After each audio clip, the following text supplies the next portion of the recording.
It's me again, Steffi. Syempre, whether you like it or not, eto na naman ako for another mini vlog. So, syempre, ang choice nyo na lang is skip to or panoorin nyo hanggang dulo, 'di ba? So, yes, as you can see, nakapag-prepare na ako ng mga to-do list ko niyan, and that time, nag-email na ako sa isang supplier namin cause nagko-follow up ako ng mga documents para sa aking applications. Opo, serious mode pa ako niyan pero sobrang antok ko dahil kasi sobrang late ko na nakatulog. I don't know why. Bigla na lang as in parang ang lungkot after ko magawa nitong mga mini-mini vlog kagabi. Ayun, bigla na lang napatrowback na lang ako. Kaya sorry talaga agad sa mga flooded na stories and reposts, mga ganon kapag around 1 a.m. Kaya naman kahit umagang-umaga talaga nga namang ngenge ang ate ninyo.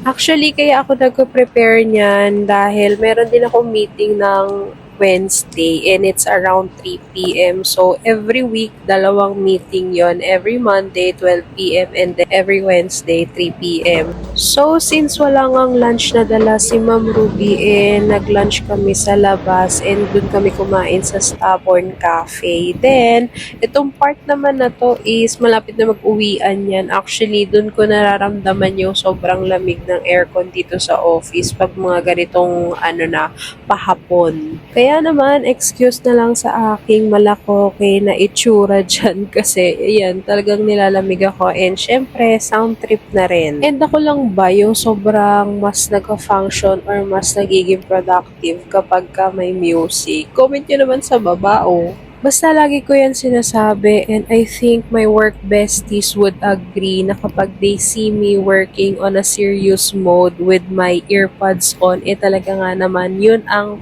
oras kung saan super productive ko kasi fully functioning ang aking utak and ang aking reflexes. Yes po. Pag naka-headset ako, para ako naka-autopilot. As in, basta sobrang amats ko yung mga kanta ng Bini, lalo na kapag sobrang inaantok ako and I wanted na parang magising-gising yung diwa ko. Talagang naka-on ang aking playlist ng Bini. Pero kapag yung gusto kong chill lang, like parang nagja-jive lang ako mag-isa sa pwesto ko, puro mga yan, Arthur Neri, mga Sak, and mga Maki, mga ganong tugtugan.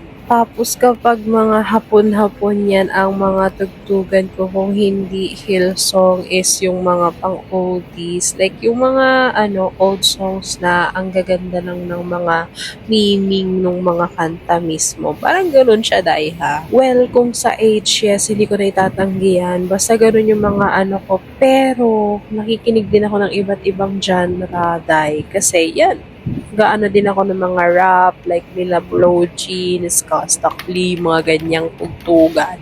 Minsan nga nagko-concert pa ako sa office. Basta mga ganun. Aminin nyo, hindi lang ako yung kapag naka-headset at na-carried away sa tugtog ko, napapakanta. Ganun ako dahil. Talaga napapakanta talaga ako. Nakakalimutan ko naka-headset ako. Hindi nga muna kami umuwi kasi nagpahilot ako sa Baclaran and doon ako nagpapahilot sa gilid ng Baclaran Church.